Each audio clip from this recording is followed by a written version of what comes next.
Hello everybody, and welcome to this Quay Words event about reading and wellbeing. It's our first event back in the building since March. I'm Helen Challoner from Literature Works, and it's our absolute pleasure to be working in partnership here at the historic Exeter Custom House with Exeter Canal and Quay Trust, developing this historic building as a hub for literature and words and stories. We have been lucky enough to be doing this for a short while and now have a 2-year project that we're developing thanks to the funding and support of Exeter Canal and Quay Trust and Arts Council England. Tonight is the first event of our Writer in Residence for this autumn season, which is themed around wellbeing. And we were absolutely thrilled that Patrick Gale agreed to be our Writer in Residence for this autumn. So welcome, Patrick.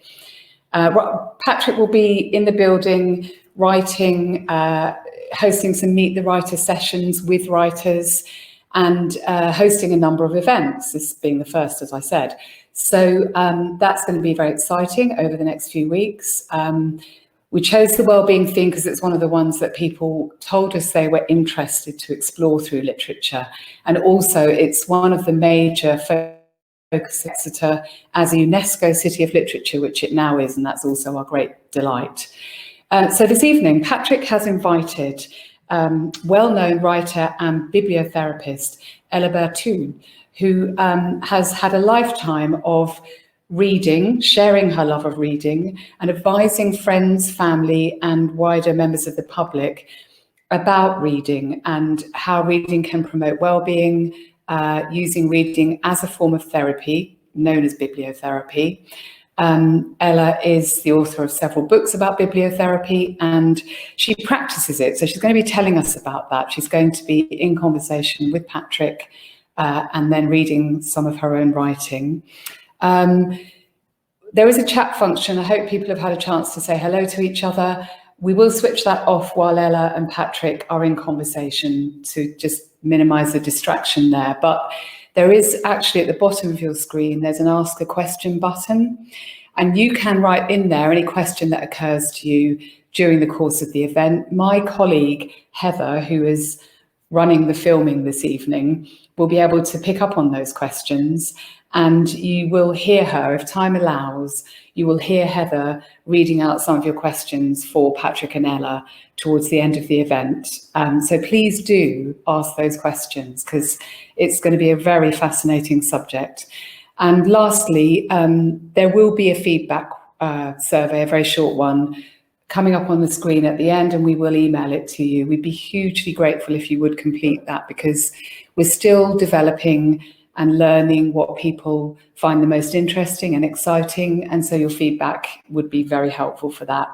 Thank you. Oh, and I should say that Patrick, I forgot to introduce you, is a well-known novelist and writer for the screen. He's a cellist, a gardener. Patrick lives in the southwest of Cornwall near Land's End. He's the author of several fabulous novels. We've got some of them here. You'll see them in a minute. And his BBC TV drama, The Man in the Orange Shirt, was screened to great acclaim in 2017, I think. And Patrick's currently writing a novel about the renowned Cornish poet Charles Causley and his mother. So without saying any more, thank you very much, Patrick and Ella.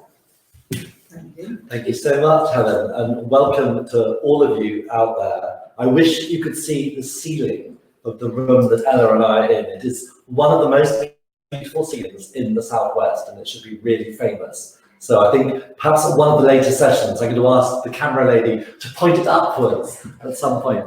Ella, it's a real delight to have this chance to chat with you because, as the audience know, I'm a novelist, and most novelists, like me, feel that our careers are basically rather self-indulgent and useless compared to doctors and scientists.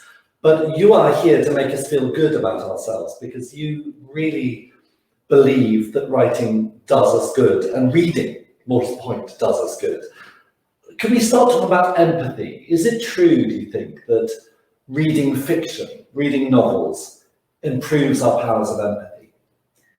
Very much so. In fact, it has been proven, apparently, in scientific studies, which have been made in various ways over the last 30 years or so in the Scientific American, I think, when people were given short stories to read, which they read, and then they were asked to go and do various activities. And because they'd read the short stories, they were far more empathetic. I mean, it's not they were nicer surprising. people. They were nicer people, but they did actually do make it into a kind of scientific affair by giving some people short stories to read and other people boring motorcycle maintenance magazines and so on. And of course, the short story readers were far more empathetic. So they tried to prove it scientifically, but also we all know just from observation, really, that if you spend time reading, particularly as a child to start with, short stories or novels in which you see children going through vicissitudes and surviving and seeing people in different countries around the world and different historical periods, then you're inevitably going to learn so much more about life and what it's like to be in someone else's shoes. So it's very interesting to hear you say that, because clearly the value there is on helping the child or the reader to put themselves in someone else's position. And yet we're always hearing now rather kind of politicised complaints that there needs to be more chance for readers to see themselves in a fiction, which is a different thing, I think. That is true, and people do also say that you see yourself in books and you find yourself in books, and that is also a hugely important part of reading. But I think for me, I've always seen reading fiction as being primarily about understanding other people and secondarily about understanding yourself. But because I vividly remember as a 6-year-old getting completely obsessed with Pippi Longstocking. Now, I didn't want to be a strong little girl who could carry a cow on my shoulder, but it was so wildly different to my own life that I remember that it just made me ponder. And I remember the real thrill of discovering that actually it was a book set in a real country that just wasn't our country, and then getting my big brother to show me on the map where Pippi Longstocking came from.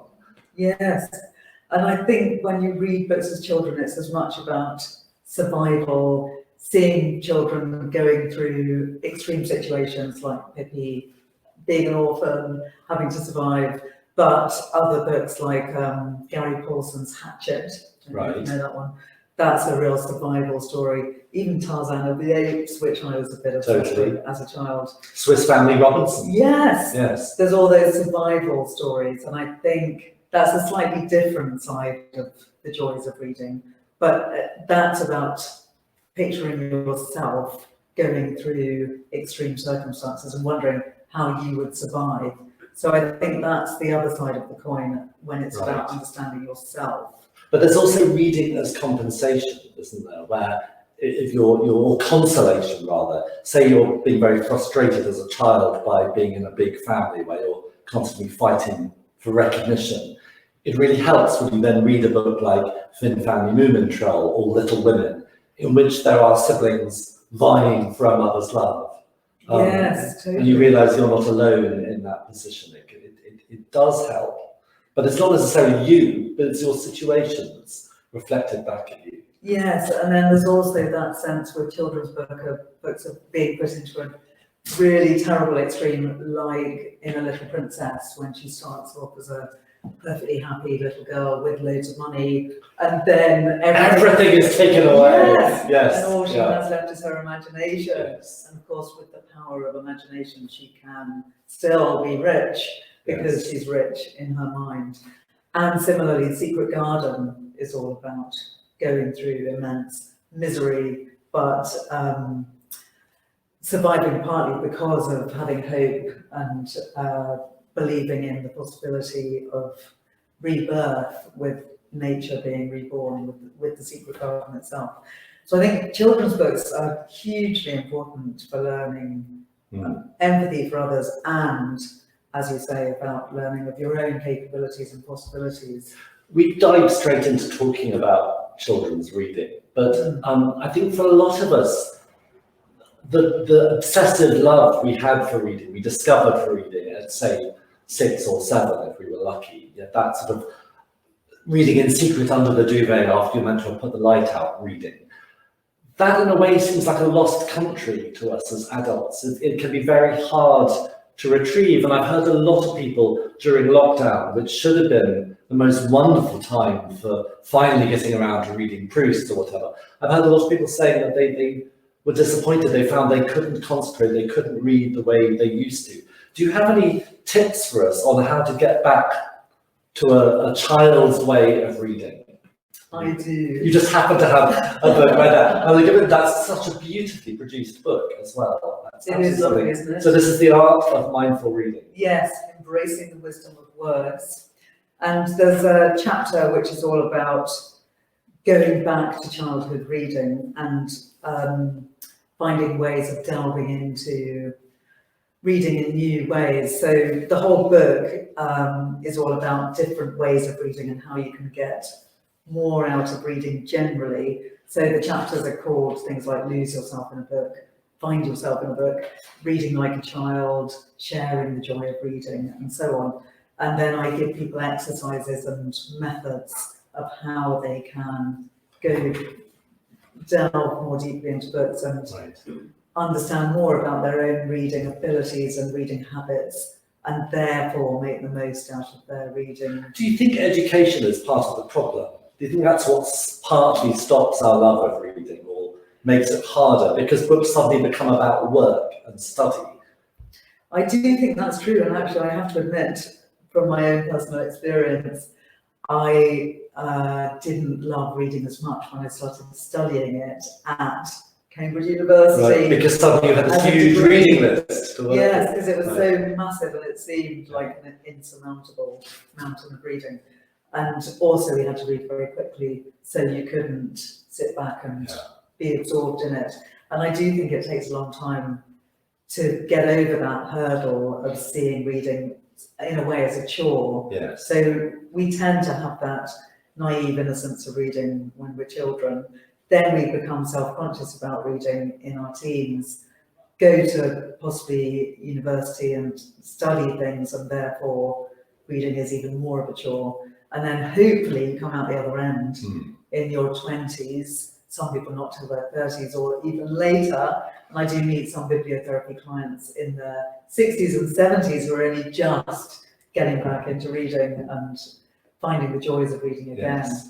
But I think it's never too late. That's the course. So I'll read you a little bit about going back to childhood reading.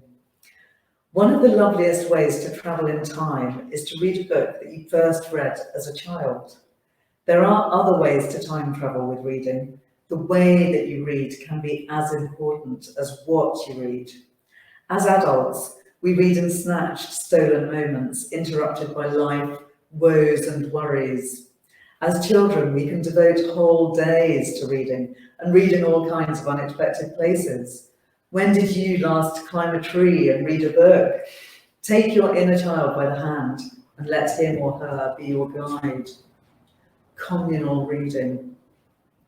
Gather a few friends together to read at the same time and share your books. These activities will take you back into the mindset you had as a child. That ability to lose yourself in a book and the extreme intensity of reading that we all remember from being children will be reactivated by the body memory of climbing into that tree or lying down on the grass to read. Nighttime reading. Reading in bed in adulthood can become a sure way to nod off within a couple of pages. Be mindful of your nighttime reading options in order to keep yourself awake and read in a more childlike, absorbed fashion. Take a torch to bed and read under the covers. Yes, this may seem absurd, but try it. It will take you back to nights of illicit reading when your parents thought you were asleep. Enjoy the addiction of turning over the pages. Try not to wake up your partner as they sleep. Don't tell your children. If they catch you, they'll be at it too. But maybe if you do catch them at it, turn a blind eye. After all, we want our kids to love reading too. While you read, be mindful of the magic of the situation. You, an adult, are indulging in the pleasure of reading that you may have forgotten in your grown-up life. You may have spent too much time reading tedious legal documents, academic articles, or worthy self-help books. Instead, read a ghost story and enjoy scaring yourself like you used to as a kid. Take this to the next level and put a tent in the garden. Then read in your sleeping bag with your torch, or take your tent to a local forest or field. Read a spooky story set in a forest to truly terrify yourself. Just make sure you take a phone and have someone to rescue you if you get too carried away.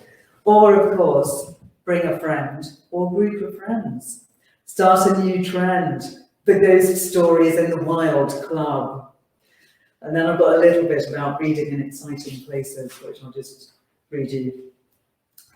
As adult readers, we often read in boringly predictable places.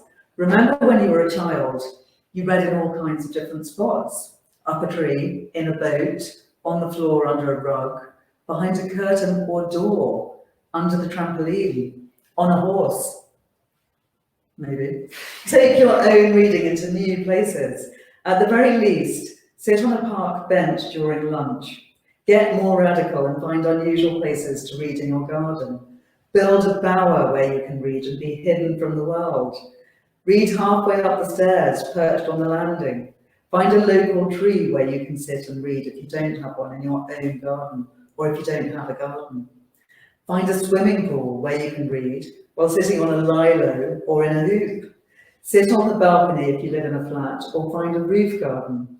If you can, build a tree house. Why should tree houses be just for kids?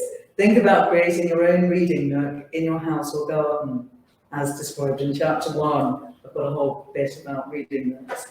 Add exciting features such as fairy lights, candles, and interesting aroma makers. Make your nook as quirky and enticing as possible.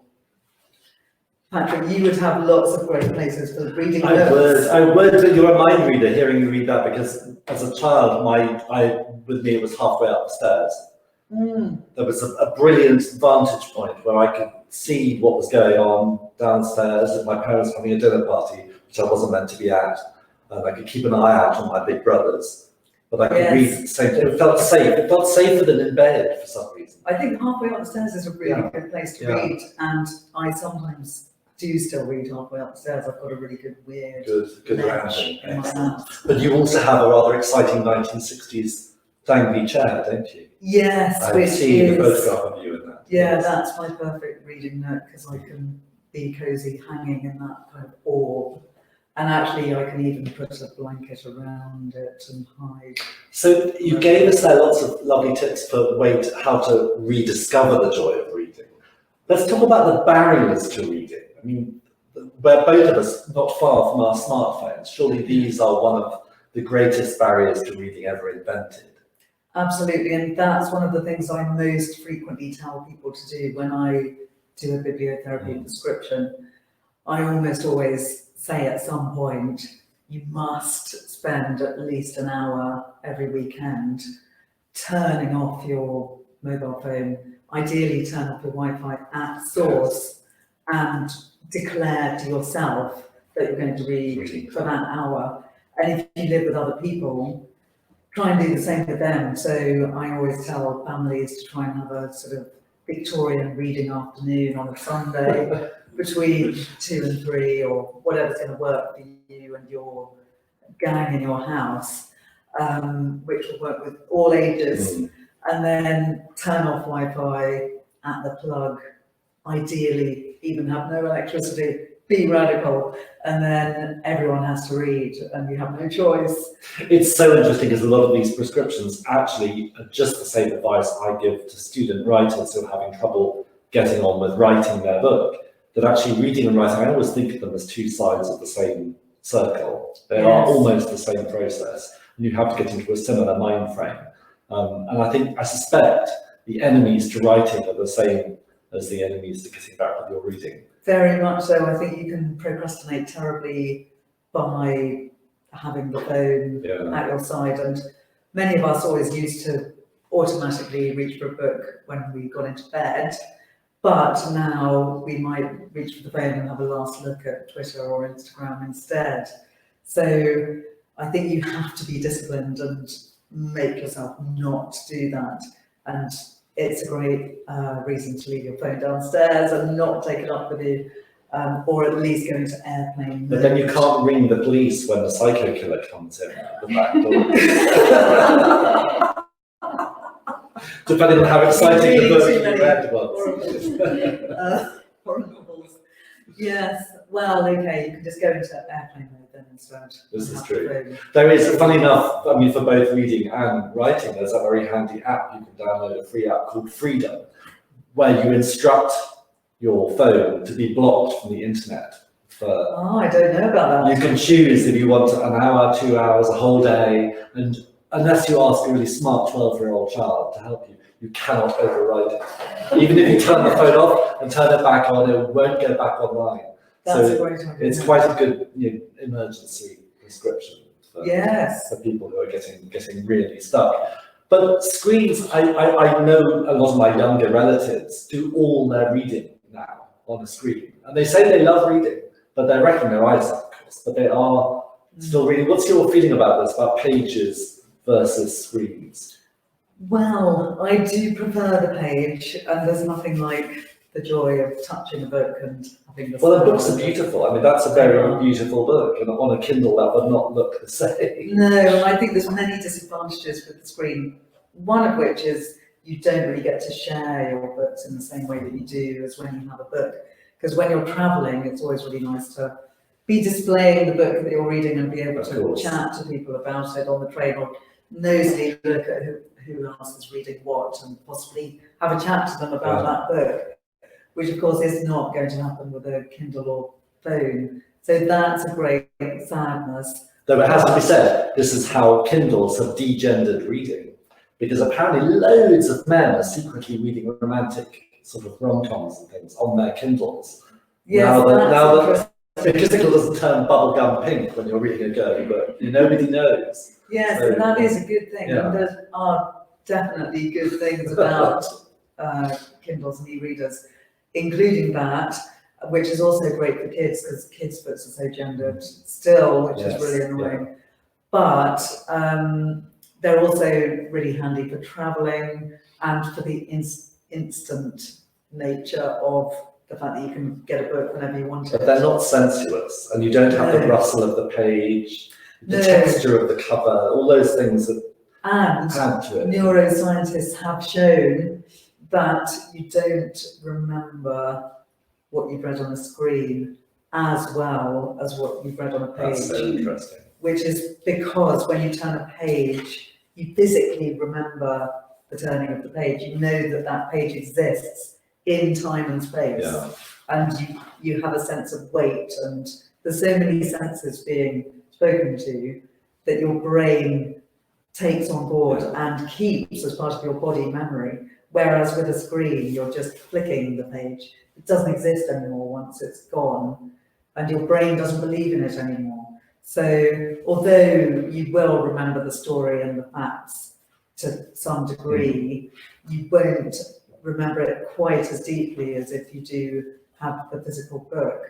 So I have occasionally had arguments with people about screen versus book, and I would always say it's better to read on a screen than not to read at all.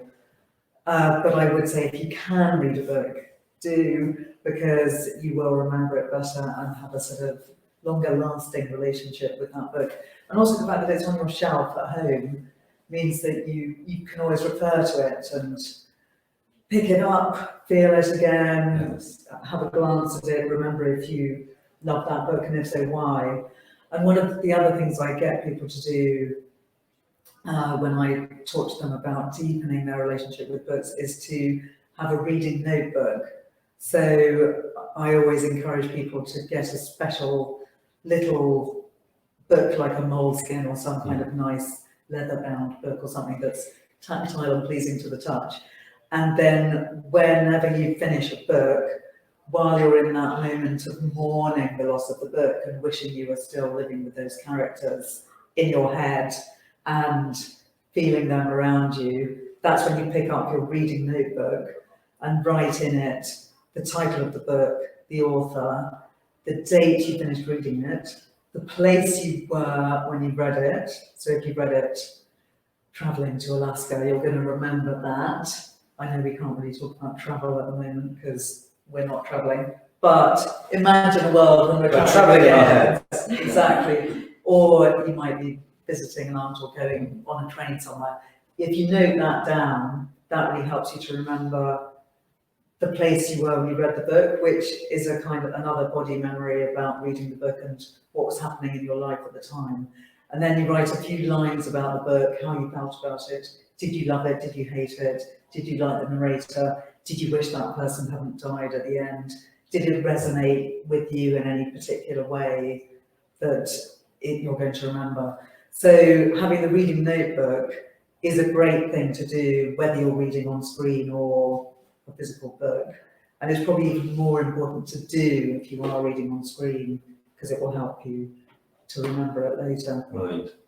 Can we talk a bit about the gendering of reading? Because it seems to me that children up to a certain age, they read with, once the book bug gets them, the reading bug gets them, they are just reading, regardless of their gender. But something goes wrong during the education process. And it seems to me that boys, especially, will suddenly start feeling that reading is work and it has to be worth their while. So they'll read if they learn something. But there seems to be a split that comes, and fiction suddenly becomes much more female in its support base, apart from a cluster of genre books which are clearly marketed at men. Yes. Have you observed this or not? I mean, do you think it's something that can be countered? Yeah, that is a very difficult one, and I must admit, when I meet many a bibliotherapy client, it is very frequently the case that the men tend to be more non-fiction readers, and the women because they want to learn something. Yes. And they don't realise how much they can learn from a good novel. Exactly. So I do spend lots of time telling those men, it's time that you read some novels, Right. and you can learn just as much, even about history, which they might be reading lots of non-fiction from a novel, because the novelist will have done just as much research as the non-fiction writer to put into their novel. It's a really difficult question, Patrick, that idea of why that switch happens and when. And the publishing industry is desperate to crack it, because they would love, they're well aware that there are all these men that aren't buying novels, and they love them to buy novels, and they trial these tricks, like they've decided that men respond to photographs. So if they do a photographic cover, men are more likely to pick the book up than if it's got a pretty pastel watercolour on it or something. Yes, I'm afraid I don't know the answer. I just very wonder, interesting. how about audiobooks? Because you're a wonderful painter. You paint as much as you read, it seems to me. So when you're painting, do you read via audio or? Yeah, so that's how I've always managed to combine my two passions of painting and reading. When I was about 19, probably, I realised that I really wanted to go to art school and also carry on with my literary career. So I started listening to books on tape then, and CD eventually, and now finally on the iPhone, which makes it all easy. And I used to lug around a machine whenever I was painting to my studio and listen to endless cassettes of audiobook.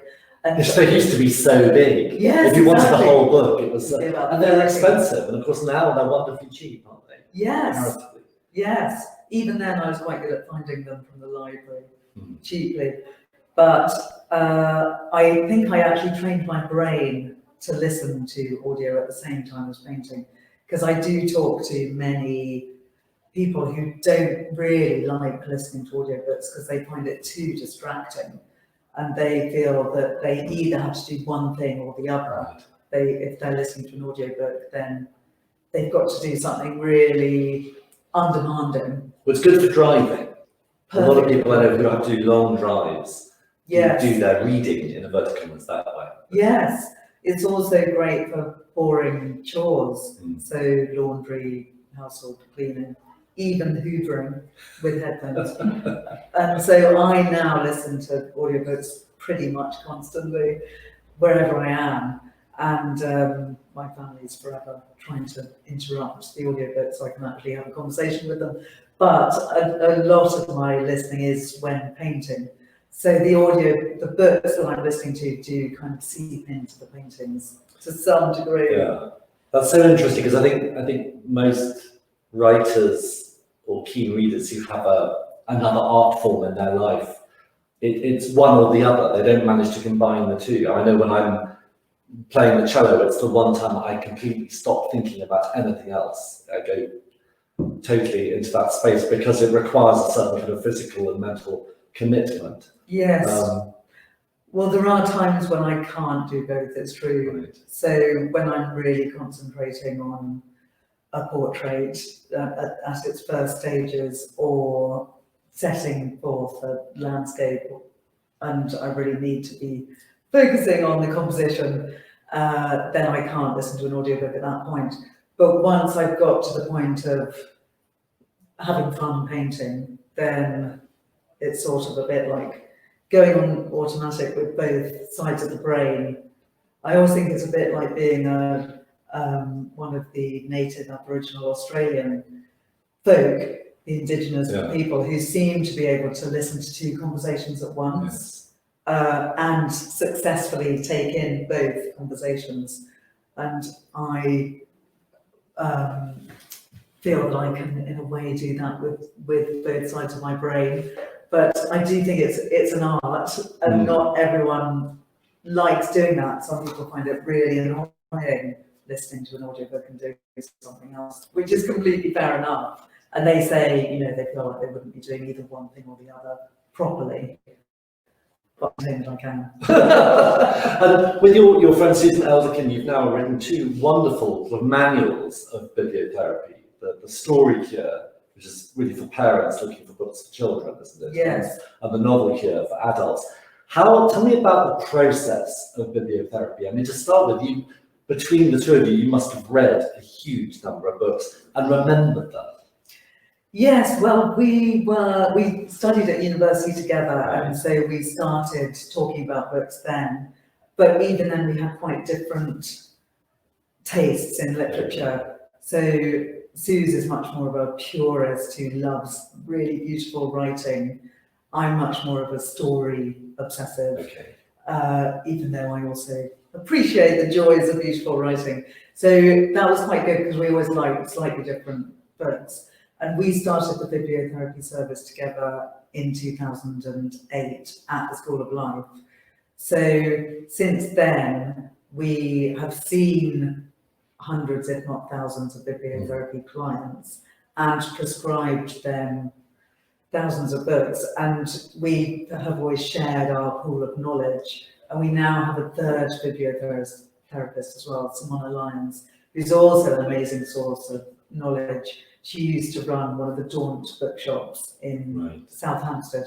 So we pool our knowledge. So, because on one level, you are like ideal booksellers or librarians, and that somebody can come to you and say, I really love this, and I don't think there's another book as good as this. Is there? And you can say, well, actually, maybe you like that book because of the way it portrayed sisterhood, and here is another wonderful book about sisterhood.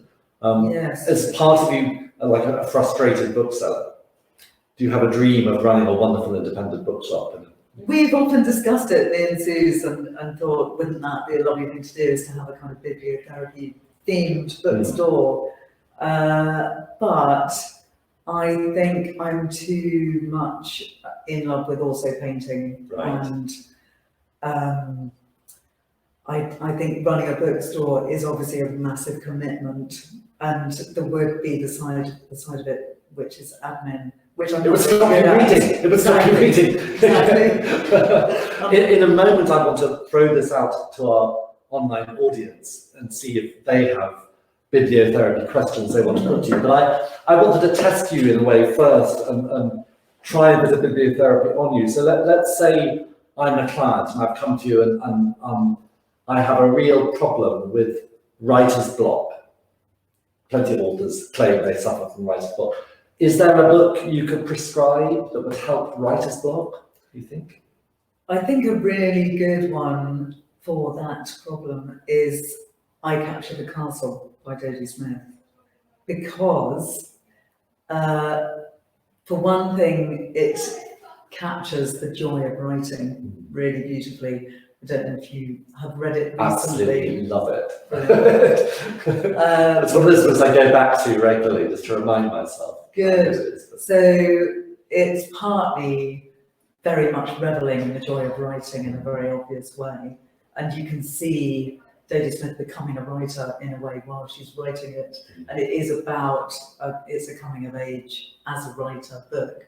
But there's also a cure within the book for writer's block, which is, I'm not going to tell you what it is, you have to read it. To go back. Her father, the heroine's father in the book, is a frustrated writer who's had this massively successful book published, and then he's had writer's block for the last 8 years. And so they're rattling around in their wonderful castle where they live, and everything's slowly falling apart and going wrong. And the family take it upon themselves to find a way of making him write his novel. Don't know if you remember. Yes, to recapture the joy. Exactly. And so they actually take quite draconian measures to force him to write, which is the answer, I feel. That's a very, very good response. I will, if I ever suffer from writer's block, I will reach for that. One more bibliotherapy question then. During lockdown, an awful lot of people suddenly found themselves obliged to spend far more time than they would like with their families. Yes. Is there a novel you can think of that's a good cure for being overburdened, let's say, with family life? That's a good question, and I think there's a few answers to that.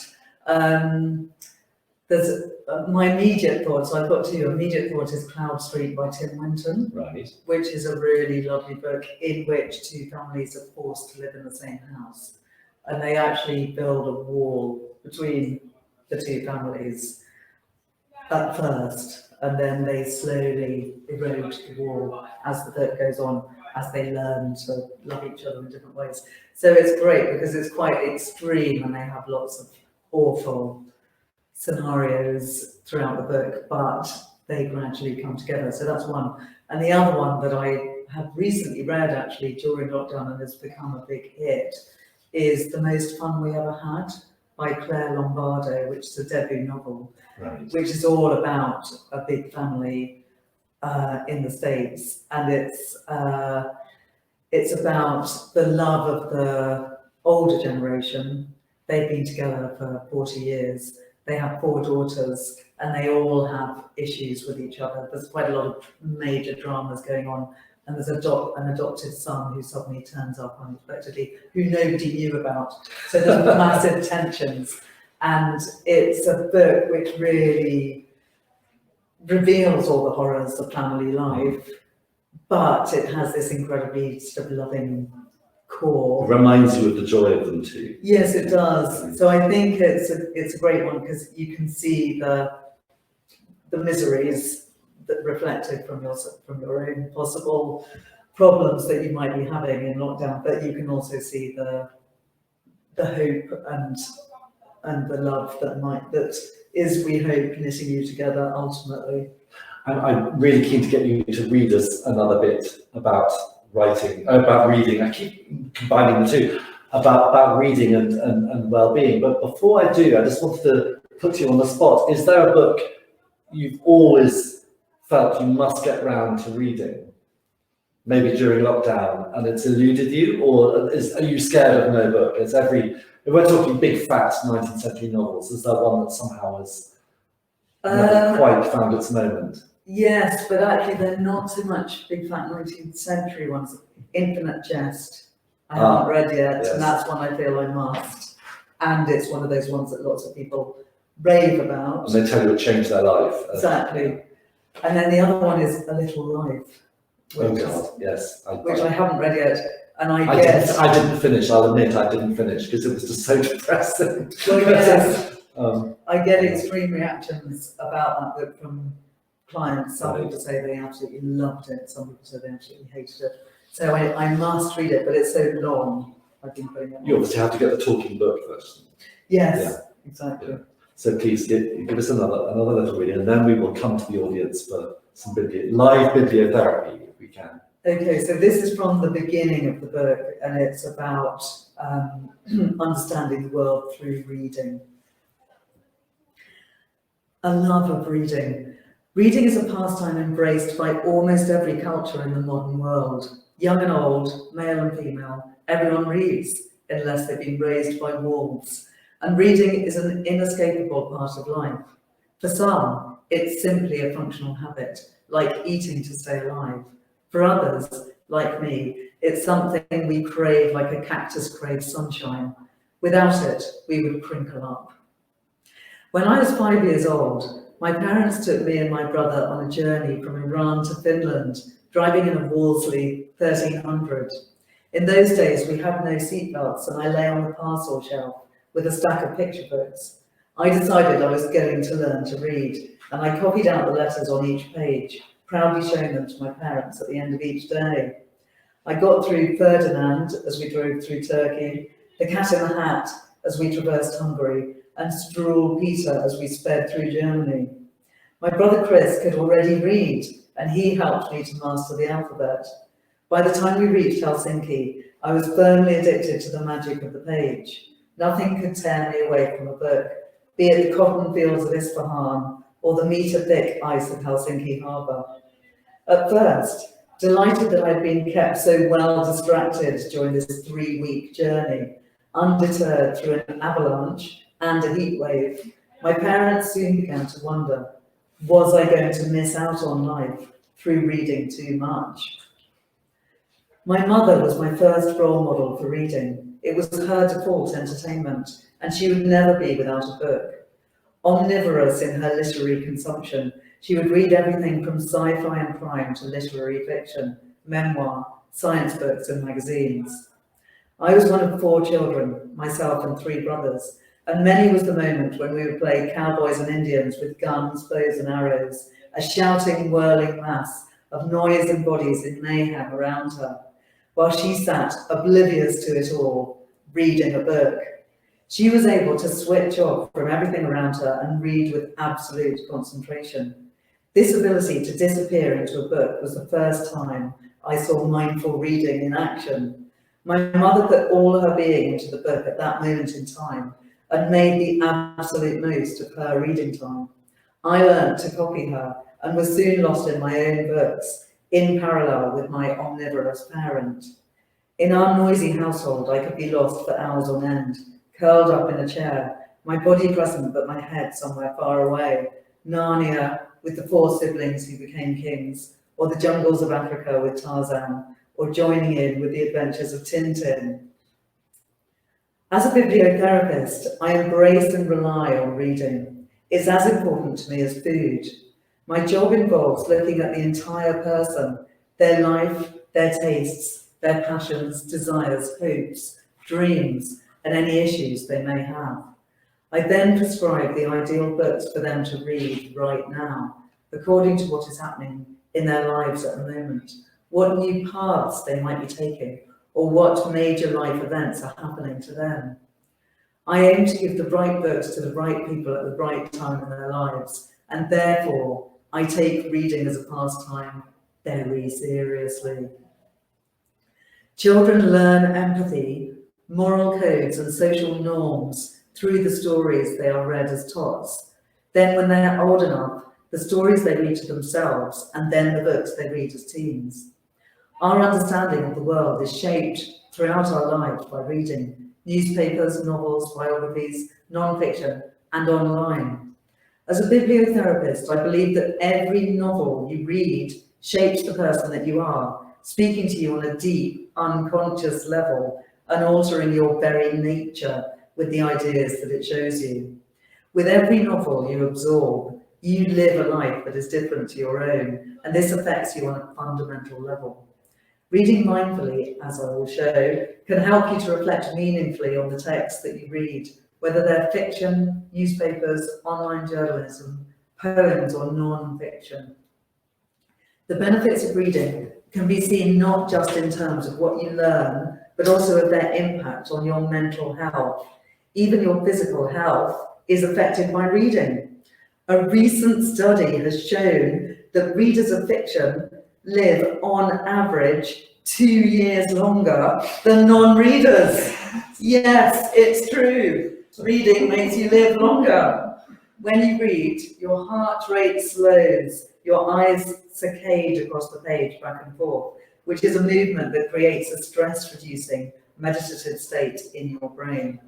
Studies have shown that when the brain is in a reading state, it's very similar to the state that the brain attains when practicing meditation. You could say that reading effectively is mindfulness personified. I have developed various exercises that will help you to make your reading more mindful, which are shown in this book. If reading is your daily bread, then how best should it be consumed? And how should you read mindfully? Why will reading mindfully help you read better? That's what I explore in this book. So sorry, that wasn't meant to be a massive sales pitch for the book, but it is true that readers live longer. Well, that's a very, very good thing. Thank you so much, Ella. Do we have any bibliotherapy requests? We do. How wonderful. So Heather will be the voice of the audience for us. So we have a question from Gareth, who says, I loathe happy endings, though I enjoy the resolution of a mystery in crime fiction. Is this common, and can either of you suggest why this might be so important in my experience of reading? Loads happy endings. Yeah, that is an interesting. I think there's something quite offensive sometimes about an overly tidy ending. Yes. I know in my fiction I always try to leave some ragged bits because I think that's how life is. Yes. And also a happy ending, if you're going to have a happy ending, it really has to be earned. Yes. It can't just be delivered on a plate by a stroke of luck. Yeah, it can just feel very pat and handed to you on a plate as a kind of, this is your reward for going through all this. So which book would you offer to Gareth as a mixed ending book? Or maybe a book with a really unhappy ending to make him feel better about life? Yes, I'm just wondering, and it obviously would depend on what Gareth does like reading generally, but one of the ones that I've recently read, which I think has a wonderfully ambiguous ending, is Piranesi. This is the new one from Susan Clark. Yeah, which is a fabulous book on every level. And if he likes mysteries, he might like the strangeness yes, of Piranesi. Exactly. And I don't want to give too much of it away, but it definitely doesn't have a kind of ending handed to you on a plate. It's ambiguous and at the same time it is satisfying. So hopefully it might appeal. Is it one of those books that suggests not multiple endings, but actually that the story will go on? Very much so. After you turn the last page. Yeah, definitely. The sort of telescope narrative, those are rather exciting. Yes. Do we have another? We do. I've got a question from Leanne, who says, I am an occupational therapist looking to incorporate my creative side as a reader and write it into clinical practice.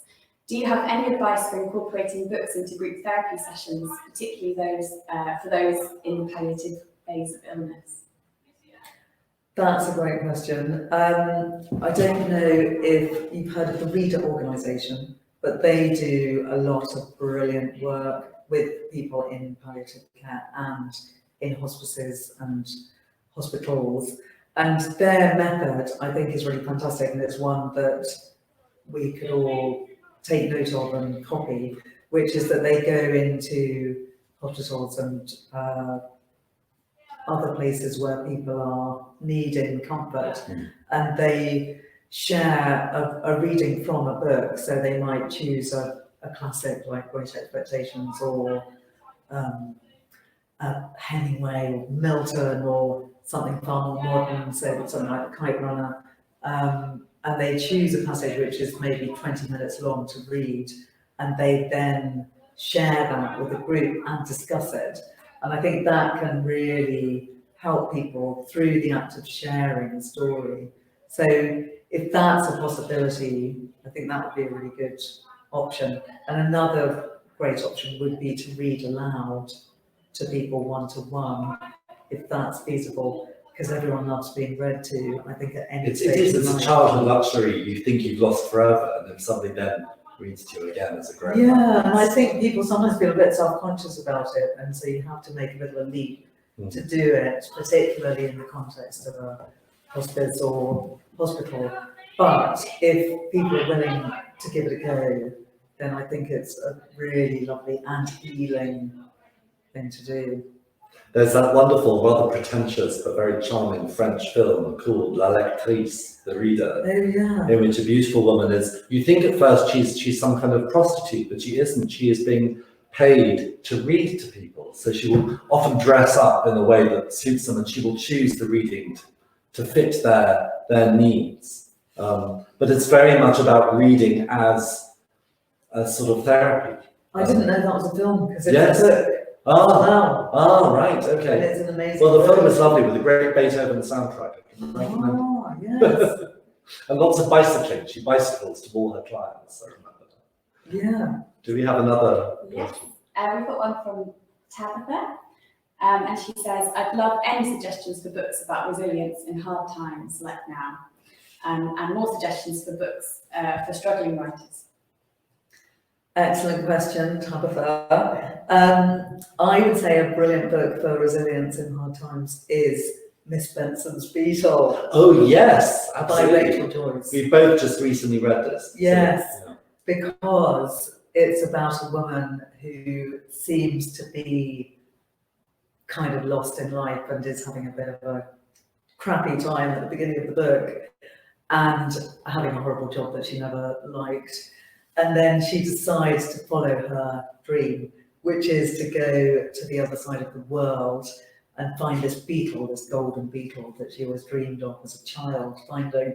And it's a really extraordinary story, which could sound a bit of a fantasy, but actually it's very realistic and very gritty, isn't it? Yes, and it's at one level, it's an all-female adventure story.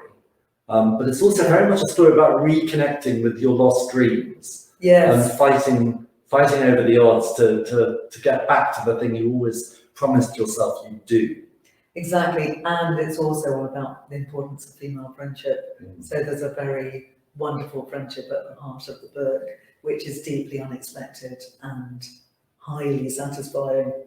I really enjoyed that book. I think another really good book about resilience in hard times is, I hope I got his name right, Charles Frazier's Cold Mountain. Yes. Do you remember that? It's a very, very striking retelling of the Odyssey, of Homer's Odyssey, but transposed to the American Civil War, just the messy aftermath of the Civil War, and particularly the female half, so the Penelope equivalent in the book, Yes. has the most extraordinary adventure. Far from just staying at home, she really, really has to fight horrific things. That's a to win fantastic through. book, and it's also brilliant on audio, read by Charles Frazier. Oh, excellent. He's got a gorgeous voice. And I think there's a lot to be said for when you're looking for books to cheer you up in tough times, for reading books about even more tough times. And Yes. It's that sort of pull your socks up mentality. You think you've got it hard, read about people in the American Civil War, and then you'll feel a bit better. That's true. And actually, it does make me think of another book set in America, which is Shane by Jack Schaefer. Yes. Which is a really great kind of young adult book, but it's about a boy in a very hard up family who are having all kinds of problems, and then Shane comes to their family and basically sorts everything out in a pretty bizarre and enigmatic way. But it's all about his fantastic resilience, and he kind of teaches resilience to the boy. But there was a second half to the question. Also suggestions for struggling writers, books for struggling writers. I Capture the Castle. Yeah, that would be a great one. There's also Stephen King on writing, which is brilliant, and lots of people have found that really helpful to get going. But I think it can be really helpful to read a short novella if you're a struggling writer. So, and possibly even a debut, because that's really inspiring to see what people have done. And one of my favourites of that ilk, which I think is really inspiring for writers, is Pobby and Dingham by Ben Rice, which is an amazing, strange little novella, probably only about 80 pages long, set in Australia in Lightning Ridge. And it's just a wonderful, bizarre little story, but I think it's one of those ones, because he was a debut writer when he wrote it, and it's so kind of full of intrigue, but it's not remotely clumsily written. It's really feels like a brilliant book, that it sort of whets your appetite and makes you think, I could write one too. We have a question from Jane, and she says, I guess a lot of people in the audience here love books and reading. What would you suggest to introduce people whose previous experience of reading hasn't been so good, who haven't enjoyed the benefits yet, and perhaps haven't grown up with books and libraries? That's quite an interesting one, which could be answered in so many different ways. I mean, one way to start could be to read some great children's literature, such as The Secret Garden, one of my favourite other books, or A Little Princess, mentioned earlier. Or Tom's Midnight Garden. I love that book. Yeah. That's I think that's a really good suggestion, because those are all novels which are immensely satisfying emotionally. Yes. But they're not too long, because they're written for children. So if we're talking about a reluctant reader, then you don't want to put them off with a great fact. They're not going to read A Little Life in a hurry. No, exactly. And I think so. The children's books would be a great start. It could also be a great idea to read a book that's in a way a kind of easy read but totally gripping, like Jojo Moyes. What's the name of the one about? Me Before You? Not that one, which is brilliant and would be great, but the one about the librarians who go travelling and deliver books. It's her most recent novel. If she goes to any library and asks for Jojo Moyes' most recent novel, I'm ashamed we've both forgotten the title. Because it is one I recommend. You'll be shouting the name in the middle of the night. Yes, but that's a fantastic read. She's really readable and somehow completely gripping, and makes you want to go on to the next chapter. And they're kind of longish, but... I would also actually recommend A Tale of Two Cities by Charles Dickens, because I think it's very good for your morale if you're a reluctant reader to get a real classic under your belt. I'm reading a proper book, and yet, unlike a lot of Dickens's books, that one has a very clear narrative. It doesn't follow multiple storylines. They're just two that snake together in the most satisfying way, and it's not too long. Yes, great idea. Yeah. And also, possibly, I would recommend trying an audiobook if they have felt not so keen on sitting down and reading. Then listening to an audiobook while travelling by car could be a great way to start as well. Could I chip in here and ask your feeling about book clubs? Do you think for somebody, for instance, who thinks they're not a keen reader, is it a good idea for them to join a book club and be cajoled or even forced into reading books other people have chosen? Or do you think that could be disastrous and put them off? I just have to say, The Giver of Stars. Oh, you've remembered. Well done. Well done. I knew you'd remember. Book clubs, I think they can be a really good idea, actually, and definitely can really help people to read more or even start reading, because there is that sense of obligation that you've got together with a group of friends and you've said, okay, we're going to read that book and talk about it in a month's time. And I feel for someone who's been struggling with reading, that could be a great start. The only problem is they have to make sure they're in a group with people who are going to be like-minded and want to read the same sort of things. Because if they are given something like A Little Life, it could put them off forever. Whereas if they are given a lovely Jojo Moyes, then they'll be great. So it is a double-edged sword, and I have known people who have joined book clubs and then disappeared from them because of that sense of obligation. But I think it's a really great way of reaching out and meeting people as well. And the book clubs in lockdown have thrived amazingly. Because they work really well online. You can do it by Zoom. Absolutely. And I think Chinking your wine glass with the screen. Yeah. So a lot of new book clubs have started online during lockdown as well, which have been highly successful and well attended. So I would totally encourage that. Another recommendation I've heard is to use film adaptations. So maybe actually watch a film first that you know is based on a really good book, and then read the book afterwards, because doesn't always spoil it if you know how the story goes, and quite often the book then proves to be far richer and more interesting than the film version. It goes deeper. Very controversial, Patrick. Well, I do tend to always it's all literature. Read the book first. But there are definitely cases where it really helps to see the film first. And actually, a case in point recently for me was Celeste Ng. Don't know if I'm saying her name right. 1,000 Little Fires Everywhere. Yes. Did you watch the Netflix version? I did. Yes. And I actually read it first, wasn't entranced by it, then saw the Netflix version, thought it was brilliant, then reread the book and totally loved it. How interesting. So maybe you were just in the wrong place. Yeah, the first time. I think so. But that was one that I felt very much benefited from seeing it too. I think we have time for one last question, if there is one. Okay.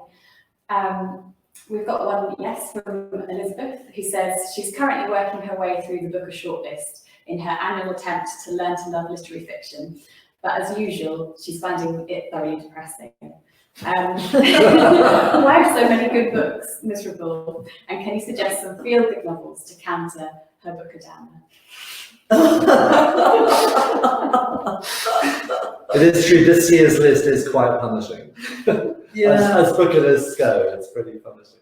Yeah.